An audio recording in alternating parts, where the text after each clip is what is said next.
Donald there at the White House North Lawn. Kelly, thank you. I'm joined now by Matt Schlapp, chairman of the American Conservative Union. Full disclosure, by the way, Matt's wife, Mercy, is a senior communications advisor to the president.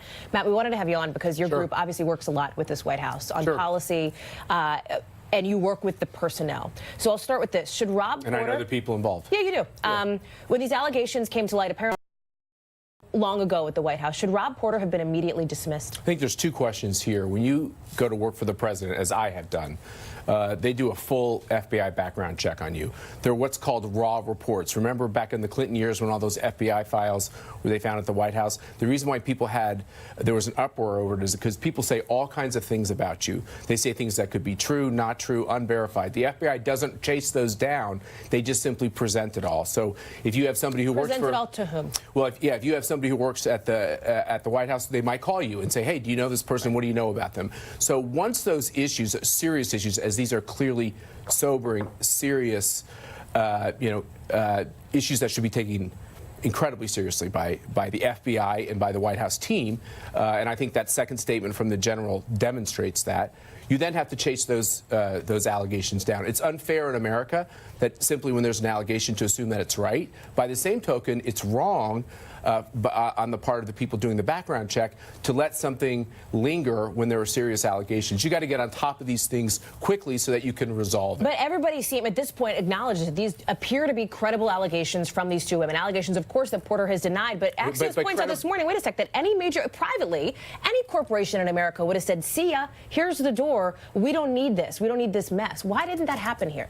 Well, like I said, whenever you do this FBI report, any person who goes through it is going to could have terrible charges raised. Just because a charge is raised doesn't mean it's true, so you have to track it down. I think what happened in this case is that because the FBI background check was taking so long for him to get his full clearance, I think the women involved eventually got impatient and figured, look, I've talked to the FBI, I've explained what these background issues were, what's going to happen here? And then that happened with the press, the first story, and I think that's unfortunately when it came to head with a lot of people at the top at the White House. But should John Kelly...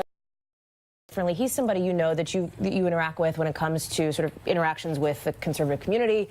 Should he handle this differently? What does this say about him? I think clearly in this case, I'll answer that question by starting with, I think Rob Porter knew whether these things are truthful or inaccurate. Rob Porter knew they were going to be raised. And so you have to ask yourself, is it worthwhile serving a president knowing all of this eventually is going to be talked about on television and in the newspaper? That's the part of being in politics that is both fair and unfair. That's the first question on Rob. The second question is that on these FBI background checks, when issues of domestic violence are raised, it is important to get immediately on top of those to figure out, with your best judgment, right? Is there enough truth here where we should take an action? So did John Kelly use his best judgment, Matt? I think that the mistake that was made here is that he didn't realize the severity of the charges until it hit the press. And I think that happens a lot in these background checks because I've not read one because it would have been inappropriate for me to read them, but it's all there. And people who don't like you can make charges, and people who don't like your politics can make charges. So it would also be unfair to assume that just because it's in the FBI background check, it's true. They didn't have the voices of these women speaking in these interviews, which I think makes these charges very serious. But they had these women speaking to the FBI. You're right. Then that's the mistake. As soon as that happened, and issues of domestic violence, they needed to move quicker to make sure whether or not they thought that there was some truth to these charges. Should John Kelly have taken this to the president because the White House claims the president did not know about any of this until it hit the news? Did Kelly do a disservice to Donald Trump? No, I don't know of any circumstance, certainly in the years in which I was at the White House, that it was any kind of regular practice to bring these types of background issues to the president, that they're always handled at a lower level. The security clearance issue has become, it appears, a serious problem. Rob Porter was working for over a year on what we have learned was a temporary clearance. There are others now reportedly who have also been working under temporary clearances. Which is very common at the White House until... Not this long, though. Until you get... I think over a year? I think that's a fair criticism for somebody who's the staff secretary. I think they should have resolved these issues earlier. That's a fair criticism. But at the White House, when you have a whole new staff coming in, it's a lot to ask of the FBI to get all of these clearances done in a short period of time. Sure, but a year and change, right? As I've said, I think in this situation, the mistake that was made is allowing these issues to linger too long. So, number one, should John Kelly go? Absolutely not. Absolutely not. And I think the statement that was sent to the staff and obviously reporters got reflects where his heart is. I think everyone knows he is a decent man who has served this country with distinction, who is someone who takes issues like this seriously. And I think his second statement really captured what should be said. He's also stepped in it a little this past couple of weeks. He called immigrants too lazy to get off their asses to sign up for DACA. His words, not mine. He had other issues that have come up over the last several weeks of how he's handled certain things. At what point does that build? Look, he's not a politician. And I think you see that with some of these interviews is that he's candid, he gives a response, and you guys criticism. And that's the process we have, and that's fair.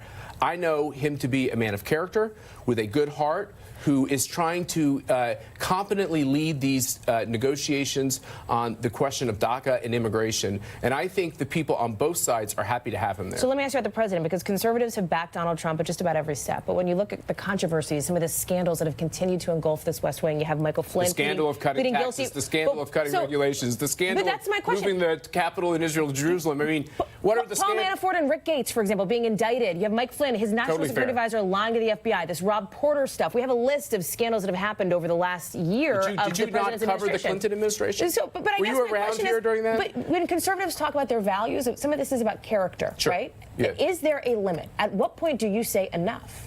Are you trying? You brought it up at the beginning of the show that my wife for the president. Are you saying that she lacks character?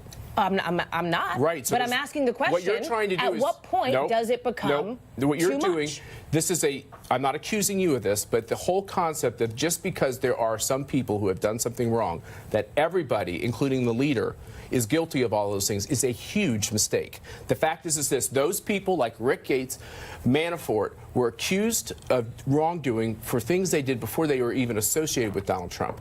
The whole question with General Flynn is about whether or not they captured a conversation, which is a political controversy that a lot of people on the left agree with. Your government spying on you. The question of ethics inside the White House, as soon as folks realized that there were these serious allegations that the voice was given also to these women in the press, give the press some credit for doing their job as well, he left the White House immediately. And so I think he wasn't going to originally, though, Matt. He was going to stay on for a smooth transition, according to the White House. That doesn't matter. Listen, let me ask you what ended up happening? He's not on the White House staff, and that is the appropriate decision. He needs to go. If he's innocent, he needs to go defend his honor. If he's guilty, he's going to be in the court of law, and that's going to be adjudicated. But employment at the White House is not predicated upon what a court of law decides. That's right. That's why he's gone. No court has said anything, and he's gone because it's the right thing for him to be gone. So let me ask you this, and you brought up Mercy working in the White House. No, you all brought up Mercy working in the White House. Well, we just have to disclose that she's your wife, and then you asked me about her, so I'll ask you about her now. Is she comfortable working in this West Wing, given some of the... Completely. And I talked to her late last night because her hours are long, and we talk about a lot of things, and she takes great pride in the fact that she's working for this White House. I want to make this very clear. I know when I come on your show that the audience is different from the audience in front of CPAC, for instance, which is going to happen in 2 weeks. I know that the country is left and it's right, and we have a lot of divisions. But it's really important for your viewers to also understand there's a huge part of this country that feels so empowered and is so proud of the fact that they have a president who is voicing their concerns. And for 8 years, they didn't feel like their voice was... No, let me just... No, I know. You're making the policy argument. No. I'll make it on the other side, too. They believe that their voice is being heard. When they elected Donald Trump, they weren't electing someone they thought was a perfect person. They thought they were electing a fighter who would actually stand up for the things they care about. And that's why people like my wife are so proud to be a part of this. Look, there are times when it's chaotic. There's a lot of turbulence. There's a lot of times when I scratch my head and say, why didn't they do this way? Why didn't they do that way? You're a journalist. You should scrutinize them as much as possible. But don't doubt that a lot of Americans are looking at Donald Trump himself as a person and the agenda and aren't cheering loud.